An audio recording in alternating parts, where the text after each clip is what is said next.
we as a profession pride ourselves on a number of things. You have your high fives, and nobody can quarrel with that.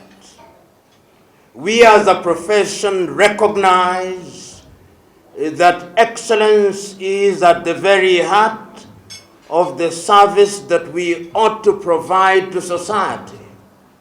We as a profession recognize that we live in a country that desires to be a highly developed country in the next few years, because our vision is 2030. And we as a profession want to be a part of that success. But the question that we must ask ourselves as a profession and as a people, as Kenyans, is it possible that sometimes we focus too much on the hardware and not on the software? And this is what takes me down memory lane. You know, when we were young and when we were students, and when we were students in Kiswahili classes, we would be told, wahenga walisema. We are the wahengas. So now, wahenga wanasema. And when wahenga are saying things, they are looking to the past, because the past informs the present and the present informs the future.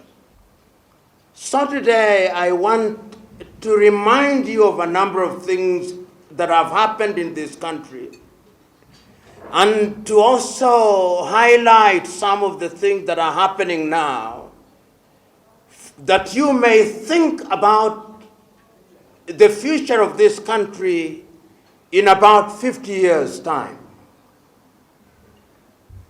The wahengas on this table, because there are quite a number of wahengas in that table, and the wahengas elsewhere, will remember a Nairobi. I do not know how many of you lived in Nairobi, but I remember a Nairobi where things worked.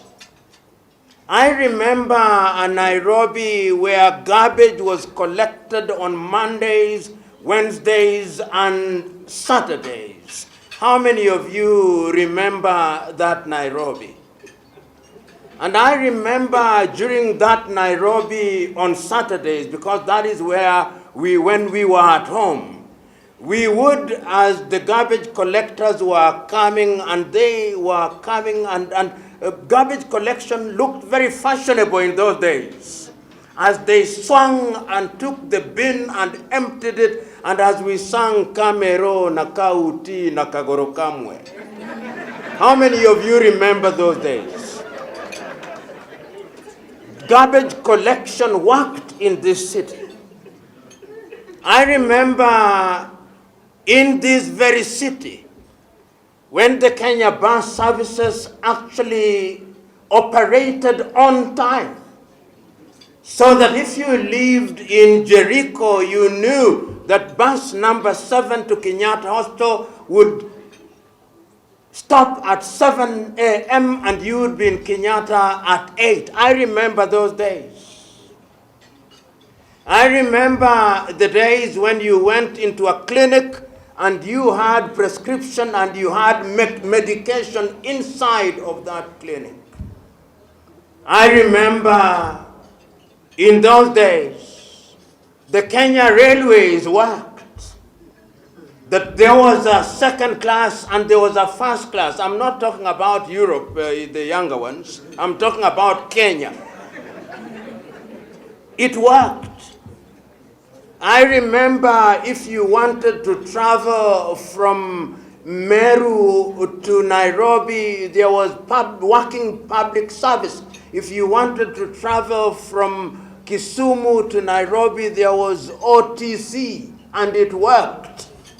Things used to work in this country. The question is, what happened?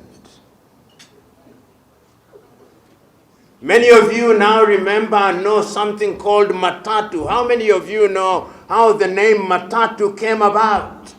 Because you paid 30 cents regardless of where you are going. Hence matatu. And they were more disciplined than they are today. Things worked in this country. Today, every journey on our roads, whether you are driving or you are applying public service, is attempted suicide. On a daily basis, each one of us are attempting suicide. And that suicide is something that is with us on a daily basis. If it is not the matatu threatening you, it is some bus from somewhere threatening you, or the now ubiquitous borders who dare to tread where even the angels fear, and even the devil himself. You would think that the border riders have a suicide pact with death itself. Why am I telling you all these stories? I'm telling you all these stories that we may remember that there was a time when things worked in this country. And they worked both in urban Kenya and in rural Kenya. Many of you will not know, but we had what was called the district board schools, even in rural Kenya. Things worked. What happened? Where did the rain start beating us? Which God did we start worshiping that we now don't do things in the right way? In the intervening period, as I grew older, many churches have come about. We have one of the largest number of registered churches in the world. Many mosques have been built.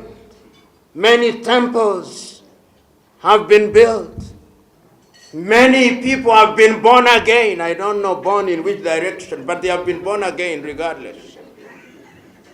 But yet something happened that our professions have suffered.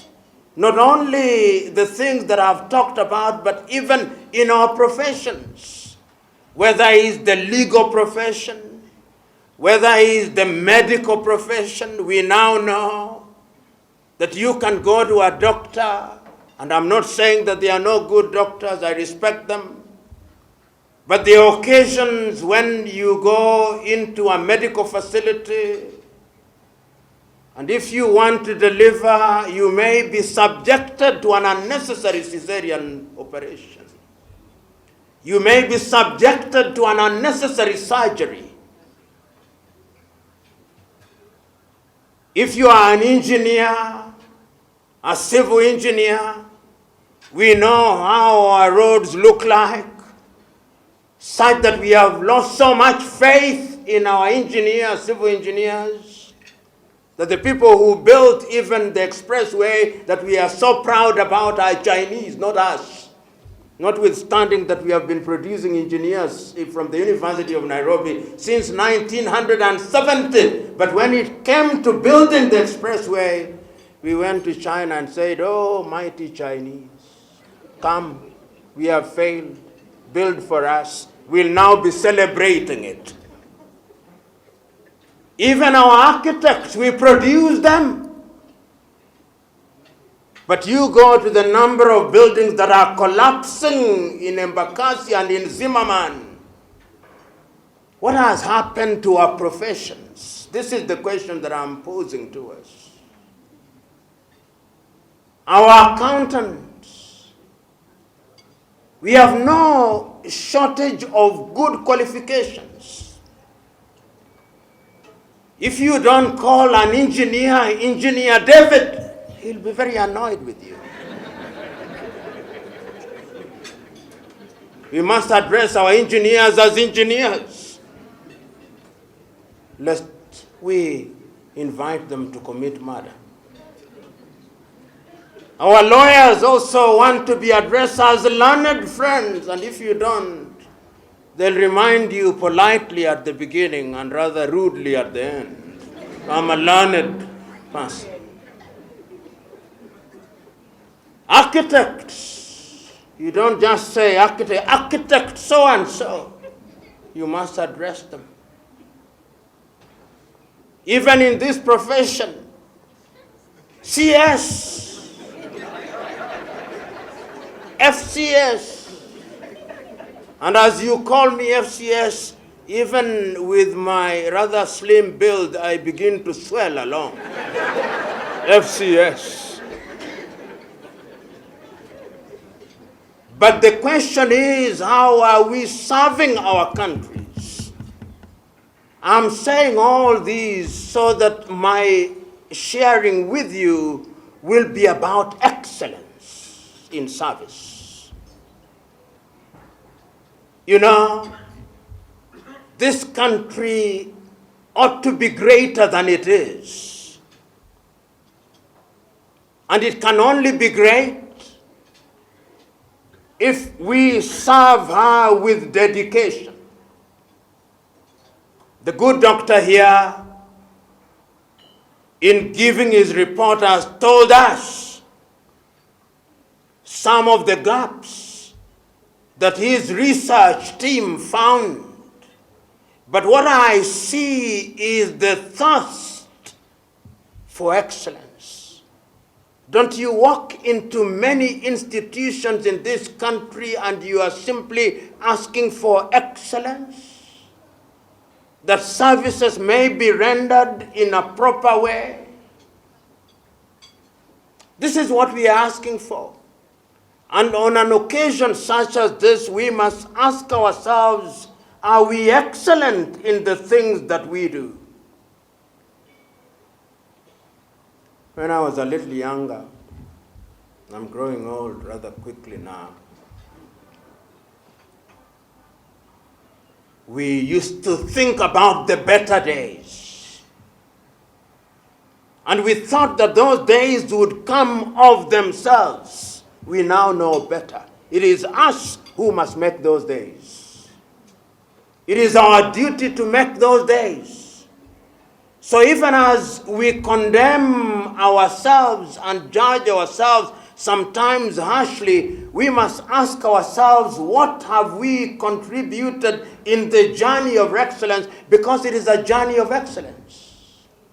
This institute, if you ask many who are here, do we remember who are the founders of this institute?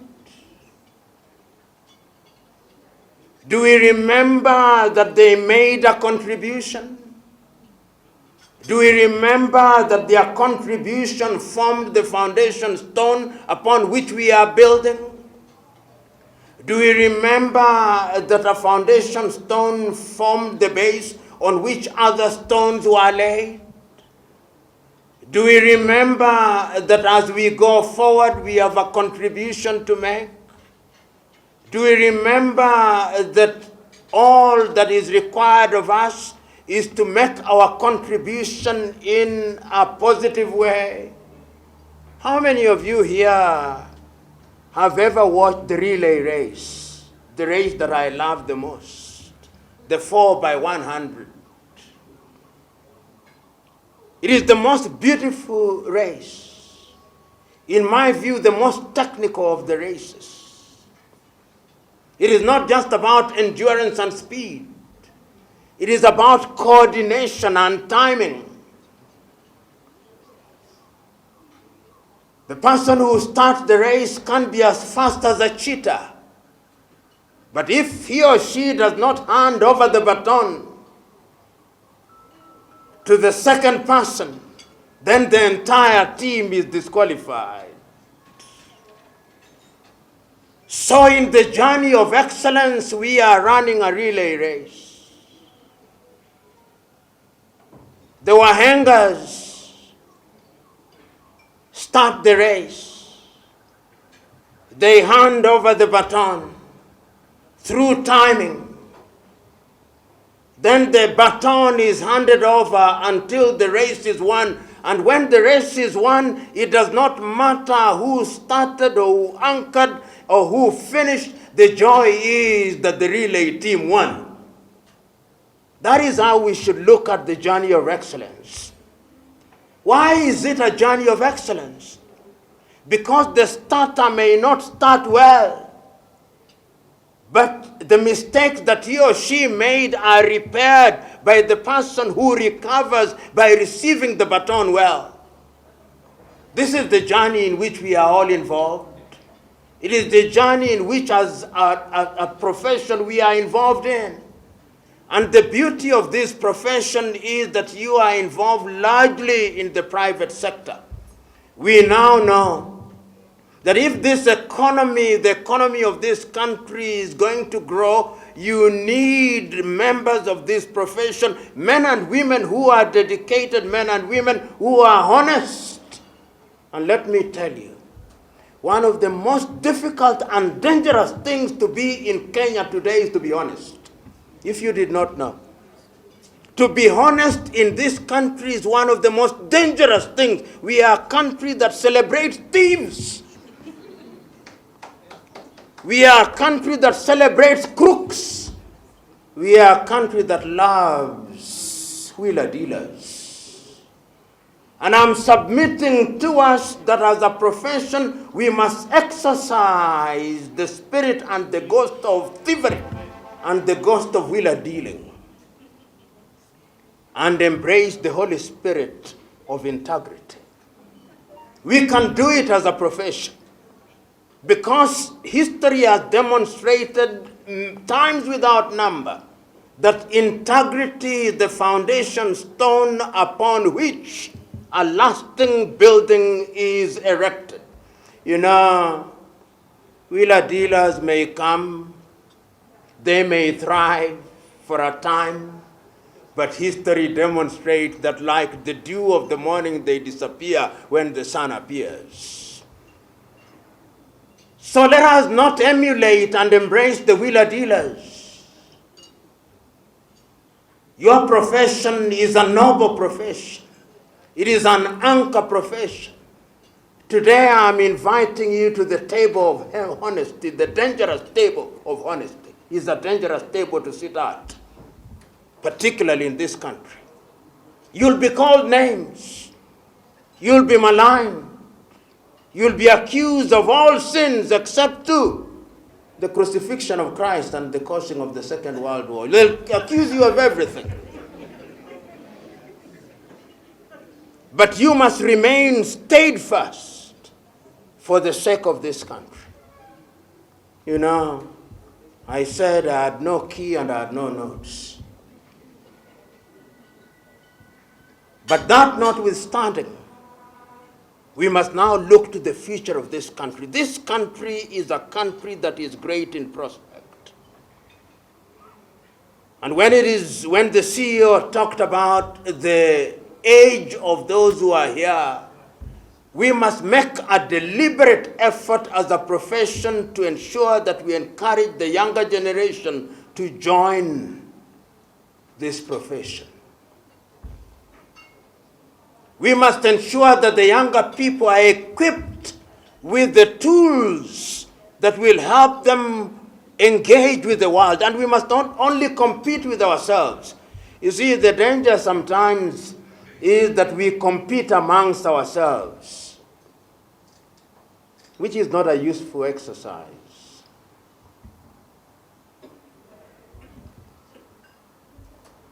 You must compete with the best. And I'm happy that we are now going into the region.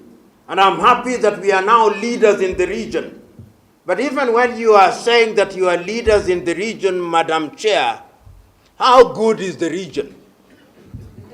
Because you are basically, as I said somewhere only yesterday, we are dwarfs in the region. So you are just 2 inches taller than other dwarfs. So you should not rest on your laurels. Make sure that you are competing with the best in the world. And that is what will make us great. I'm aware that Kenya is one of the leading in this particular profession, one of the leading in Africa.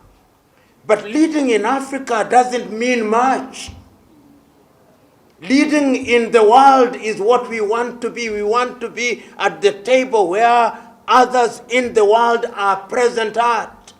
I don't want it to be said of us when we are good, we say, we are the leaders south of Sahara and north of Limpopo. In other words, you are saying that you are leaders in the lower rungs of things. I want us to be the leaders globally, and we can achieve it. And when I see the older people here who have run their course, who have run a good race, and I see the slightly younger ones here, I'm gladdened. I am asking the younger ones to be ready to receive the kind of mentorship that we are talking about. Humility is at the heart of this.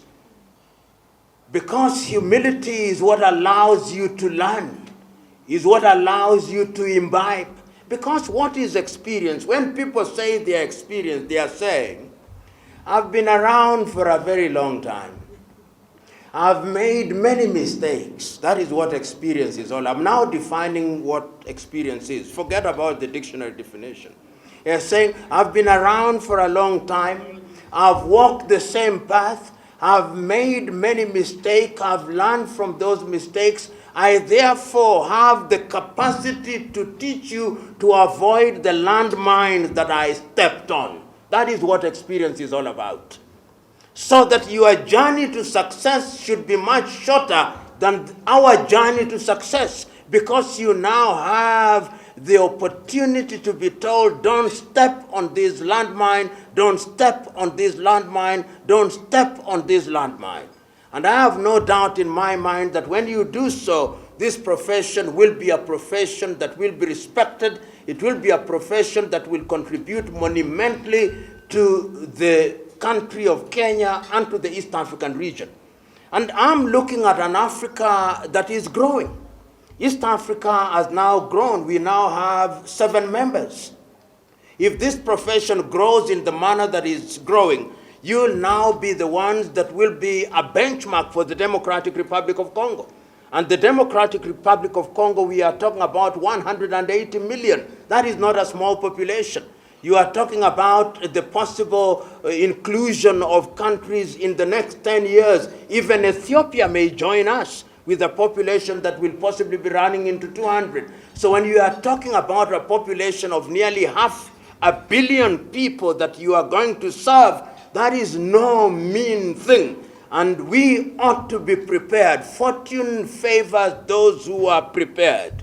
And if you are prepared, as I think you are, then I think that we are going to be the leaders in this region. We will be leaders who will be imbued by the sense of integrity, who will have a vision, who will have the ability to contribute to the society in a positive way. Ladies and gentlemen, I think that is what we desire to do. And I think that is what we must do, because we have a duty to ensure that we make this a great country. But this country, as I conclude, is not going to be great if we say with our mouths what we do not believe in our hearts. This country is not going to be great if we make pronouncements and sound bites for the media houses. This country is not going to be great if we don't roll up our sleeves and do that which is right. This country is not going to be great if the milk of humility does not run in our veins. This country is not going to be great if excellence is not going to be our guiding principle. This country is not going to be great if greed is our creed. This country is not going to be great if meritocracy is sacrificed at the altar of mediocrity.